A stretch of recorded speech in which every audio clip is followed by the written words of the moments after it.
Hello everyone, and welcome to another episode of the Daily Gwei Refuel, where I recap the latest news in the Ethereum ecosystem. I'm your host, Anthony Sassano, and today's the 12th of May, 2021. Right everyone, before we get into it today, you will notice that my webcam is different. That's because my normal camera is not working for some reason, and I obviously need to record today's episode before I can't spend too much time, trying to fix my normal webcam, so this is my backup one. So apologies for the poor video quality. Hopefully I'll have it fixed by tomorrow, but, I guess maybe a lot of you don't stare at my beautiful face during the video anyway. So let's get into the content. So some really exciting news out of the merge devnet number 2 here called Nocturne. So this is a testnet or a devnet, as it's called, developer network for the ETH1 to ETH2 merge that a lot of the ETH1 and ETH2 core developers and researchers are working on. What happened today was they have this kind of devnet called Nocturne, and it finalized, which means that it was able to produce blocks up until the point that the chain justified and finalized itself as well, which is a huge milestone for any of you who follow ETH2 and know all about what's going on with ETH2 there. So, and on top of that, there was also the first executable transaction was confirmed on this devnet as well, which is huge. And, this just signals that the merge is coming a lot faster than people think it is. As I've been saying, some people are kind of are thinking that it might happen like end of this year, like as early as end of this year. But I'm more betting on like Q1 next year, just to be conservative here. But still, the work is progressing. We're already in May, so it's not too long away now. And it's going really well. I think it's going better than most people thought it would. These teams just work so well together. They know what they're doing. They understand the protocol. They have a really good grasp of all of this. So that is super, super exciting. And I'm really happy to see that this is all playing out very nicely. And kudos to the team here. I mean, this is bleeding edge, cutting edge work. I mean...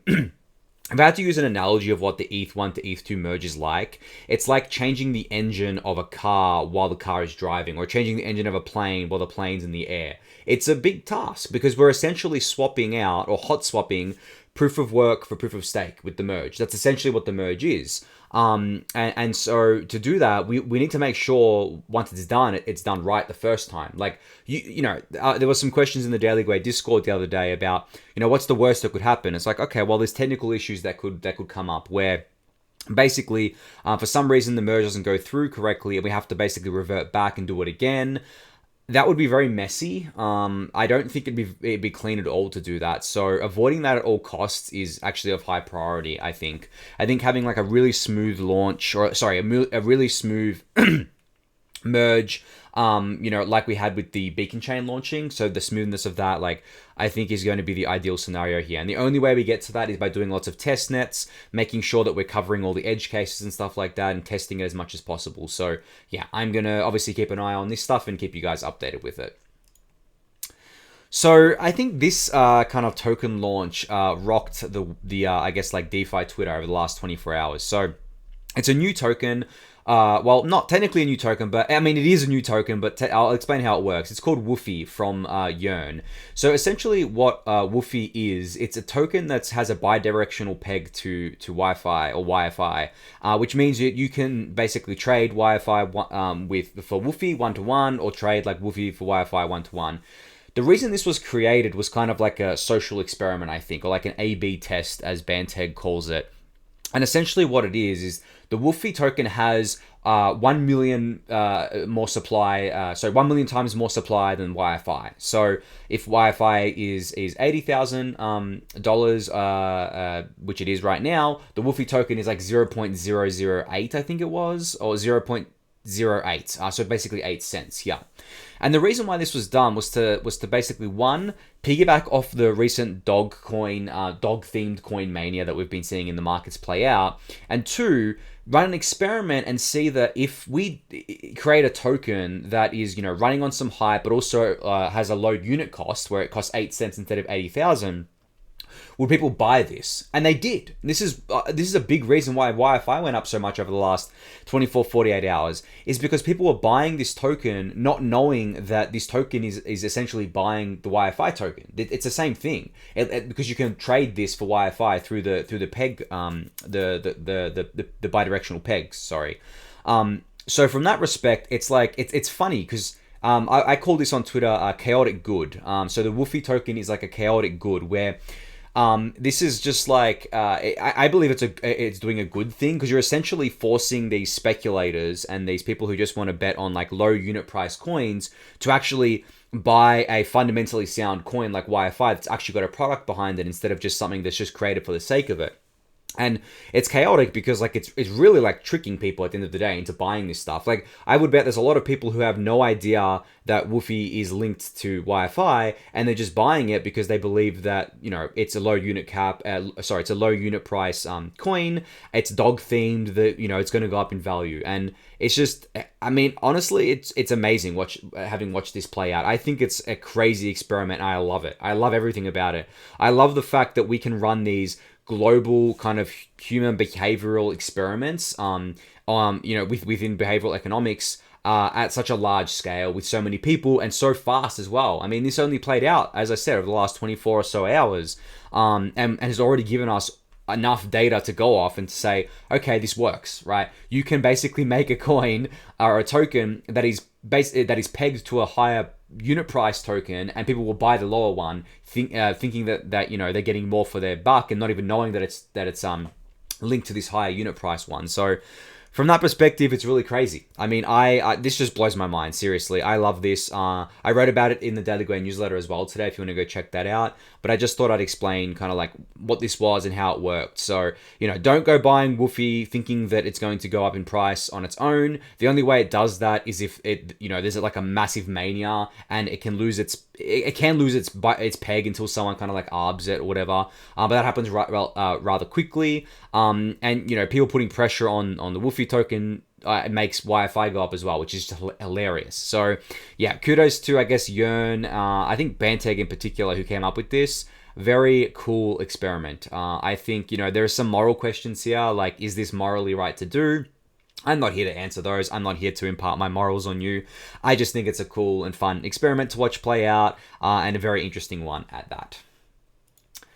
So Balancer V2 is now live.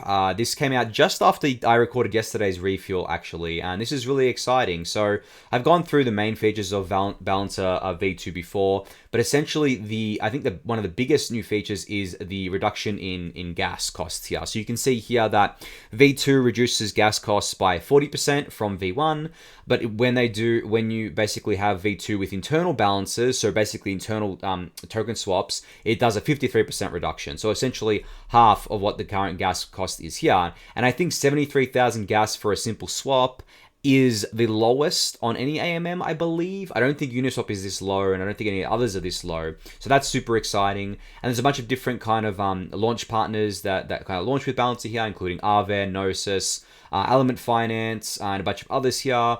And then they've also got this nice little overview of all the features here. So dynamic fee pricing, gas efficiency, as I mentioned, 2 different protocol fees for trading and flash loans, and oracles. So really exciting launch from Balancer. And they've got a new UI, I believe. I mean, I was shown an early preview of the new UI, but I haven't gone to it on here yet. Yeah, it is. It's live. This is really awesome. I mean, for me, Balancer's UI was the thing that was letting them down a lot, because the UI was very technical, very not user-friendly. Now they have a very user-friendly one, and I don't think it's loading here because I haven't connected my wallet. But yeah, I mean, I've played around with it and everything, and it's very simple. So kudos to the Balancer team for getting this out here.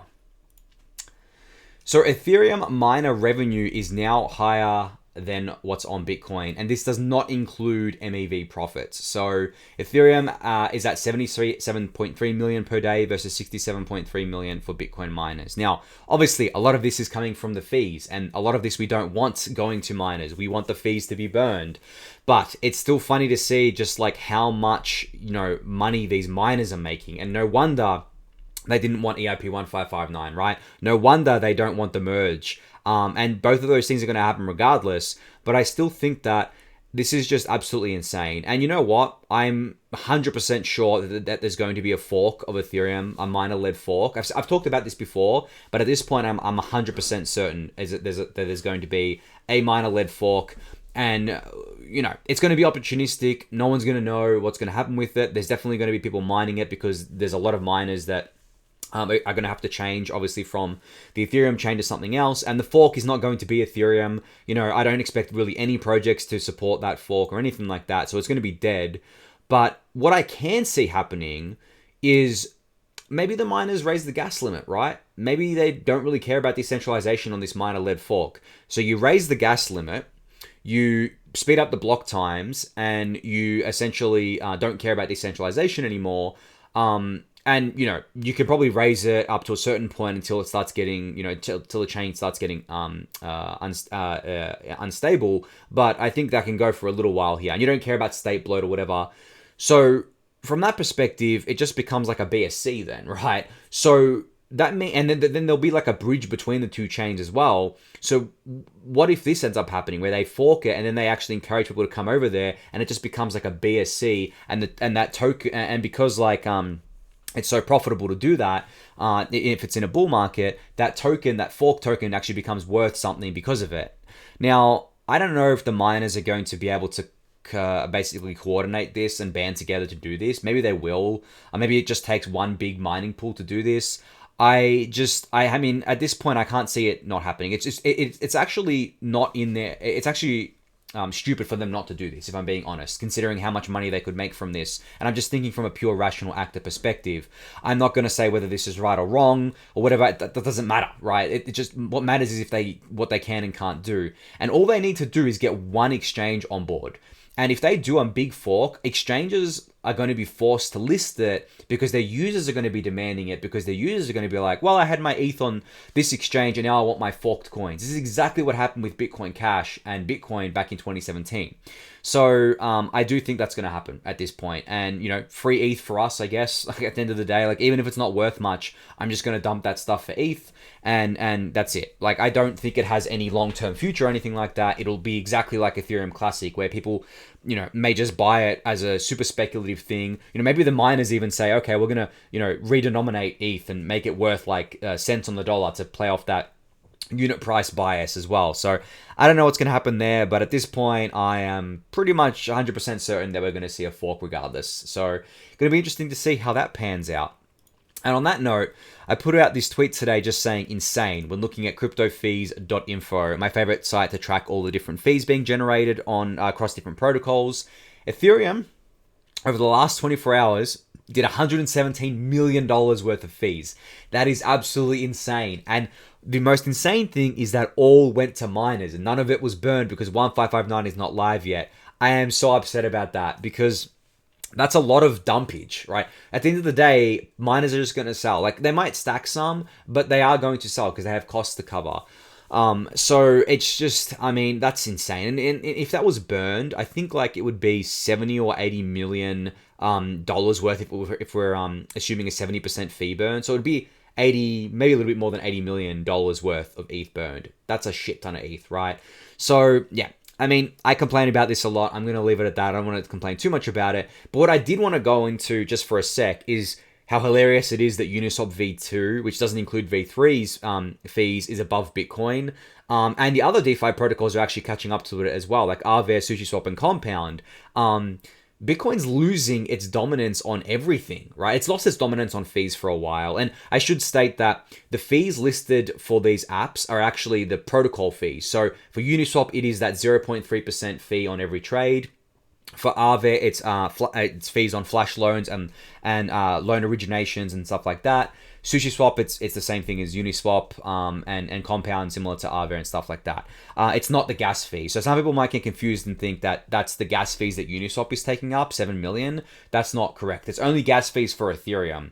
But in saying that, Uniswap V2 and V3 are currently taking up, I think, like $40 million worth of the fees, like almost 40% of the network, or like around 35% of the network. So that's even crazier. But and then you got Bitcoin here, which is obviously Bitcoin fees paid. But at the end of the day, the only reason to move your Bitcoin on BTC is to go to your cold storage or to arbitrage between exchanges. There's not really much reason for this. That's why we're seeing Ethereum explode. It's because there's so much more to do on Ethereum. And a lot of people like to swap, and DEXs are extremely popular. So that's what we're seeing there. Yeah, and then the other protocols obviously are very popular too. But Yeah, I just can't wait for 1559. It's just over 2 months from now. Hopefully, you know, I've been saying, I actually should say that July 14th is a target date. It is not 100% set in stone. It is definitely what the core devs want to happen on July 14th, but there could be something unforeseen that leads to some sort of delay because it is just a target date. But we'll see, and I don't think it's going to be delayed by too much. I mean, Ethereum has to fork anyway because of the Ice Age, but we'll see how it plays out there. But yeah, let's just say there's about 2 months left until 1559 goes live, and we can stop paying all these fees to miners. They are making so much money. So Argent put out this screenshot of a blog post that they did a while back that I covered, which is talking about their layer 2 wallet here. So they basically just reshared it here. And I did want to reiterate what Argent has coming with their L2 wallet. So they're going to have direct onboarding to L2 through their wallet. So you don't have to go through L1. Because typically that's the highest cost of getting onto L2 is going through L1, having to pay those gas fees, and then, you know, having to do that for every asset you want to get onto L2 here. There's going to be trading of key tokens available on zksync with 5 pairs to start, I think, and growing over time. You're going to be able to earn yield on ETH and stablecoins using Starkware's DeFi pooling tech, which is with I've lost the name right now. Seller Network. So you'll be able to do that, I believe. You can buy crypto with fiat directly to get to L2, and there's a bunch of other integrations here. This is exactly what I've spoken about and what's needed for L2 adoption here. And I'm super excited to see Argent leading the charge. They are one of the best, if not the best, mobile wallets out there right now. I am partial to Rainbow Wallet as well. But Argent, you know, leading the charge on L2 is really, really cool to see here. So yeah, definitely looking forward to seeing that go live soon. So, man, I've been getting some questions about Dfinity lately, and I'm not going to say that I know a lot about Dfinity, the underlying tech or anything like that. But what I do know is that the marketing and the hype and the narratives around Dfinity are gross. Like, I'll just be straight up. It's so bad. And this tweet from Dominic Williams, the founder of Dfinity, encapsulates that perfectly. So he put out this tweet with the tweet block heights, Bitcoin at, you know, this amount of blocks, Ethereum at this amount of blocks, and Internet Computer, aka Dfinity, at this amount of blocks. And then he says, this is only 36 hours in and it's accelerating scale to infinity. This is pure marketing bullshit. This doesn't make any sense to compare. This is comparing apples to oranges in the very literal sense, because Bitcoin has 10-minute block times, right? Ethereum has 13-second block times. I'm assuming their internet computer has like 1 second or sub-second block times.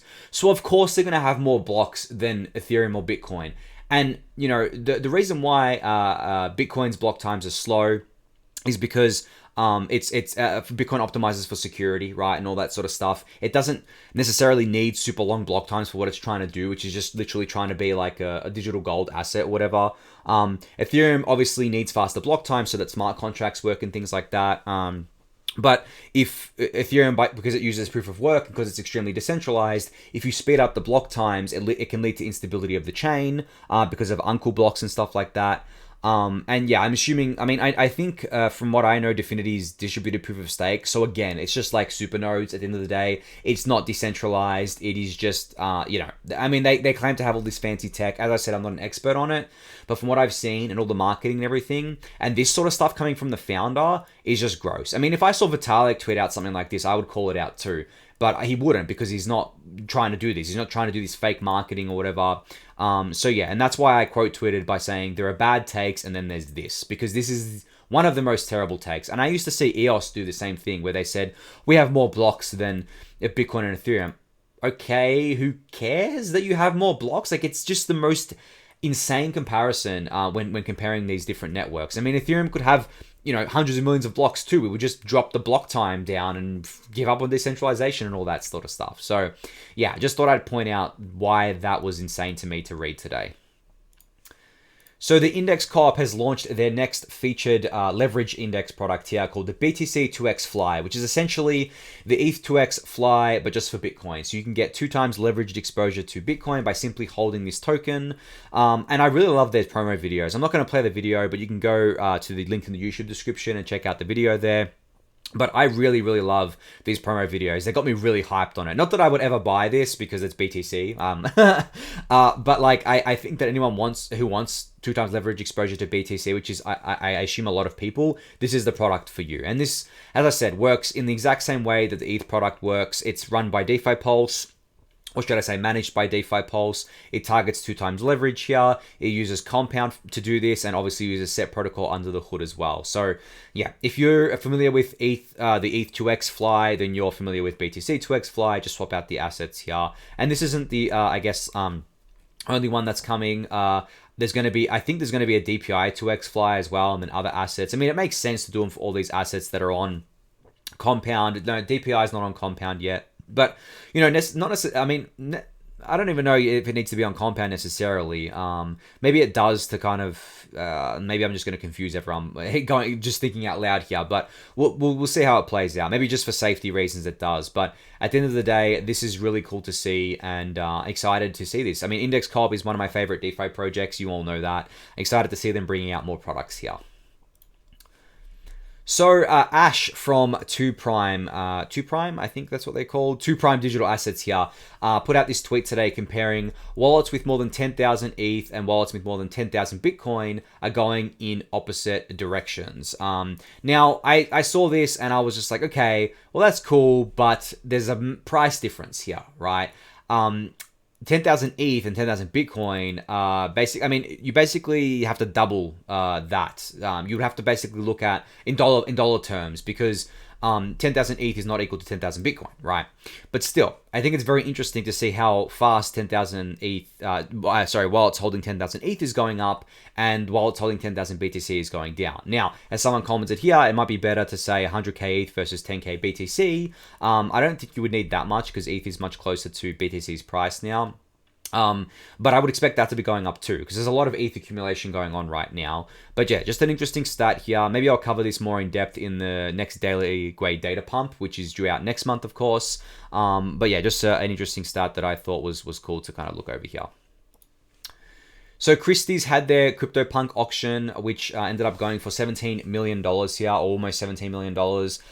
Essentially, this was Lava Labs', the creator of CryptoPunks' own stash. It was 9 rare CryptoPunks, including 1 Alien Punk.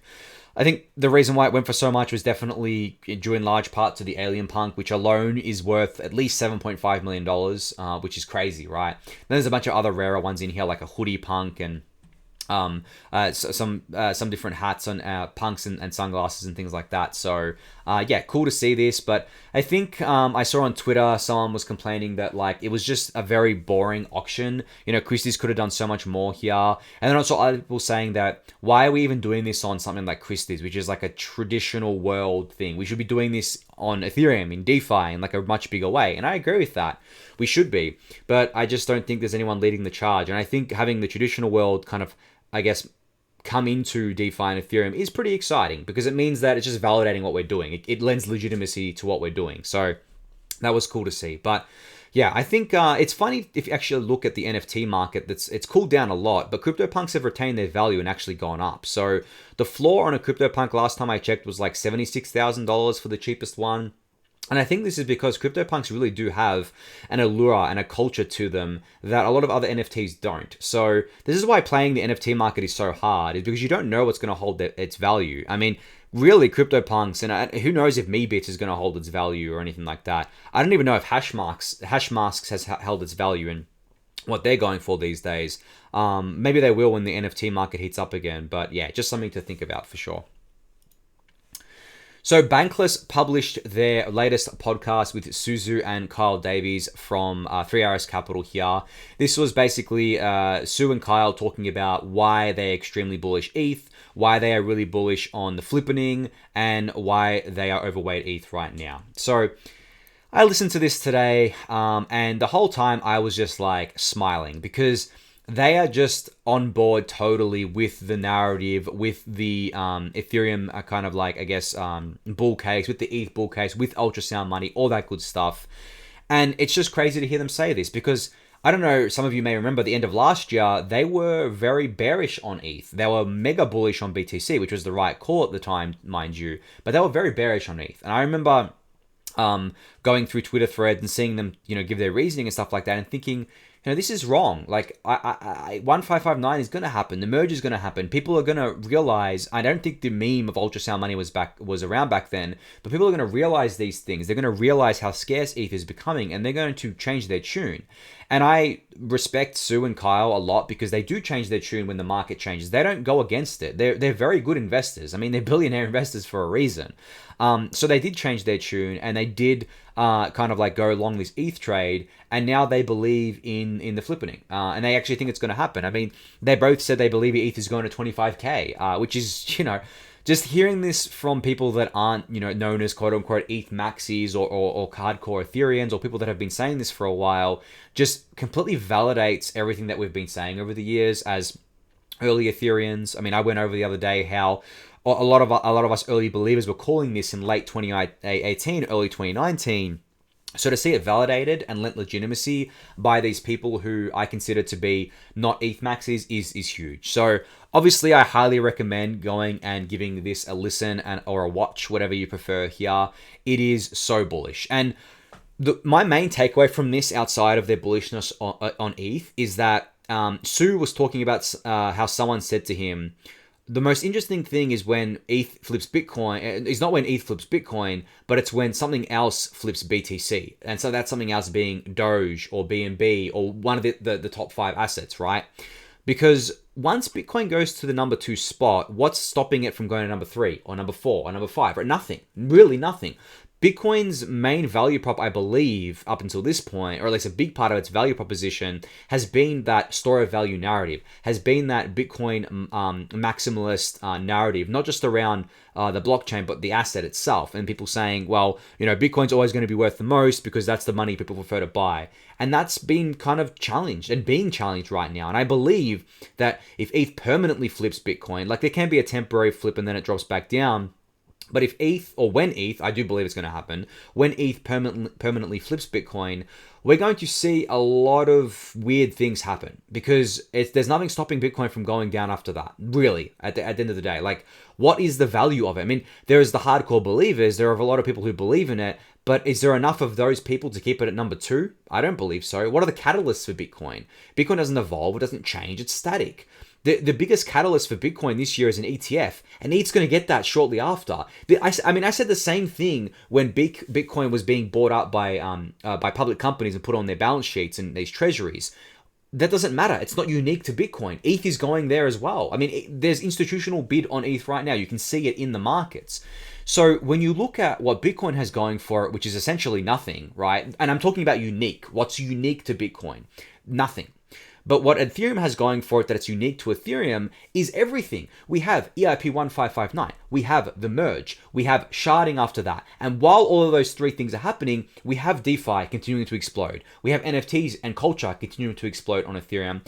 And we have layer 2s continuing to roll out as well.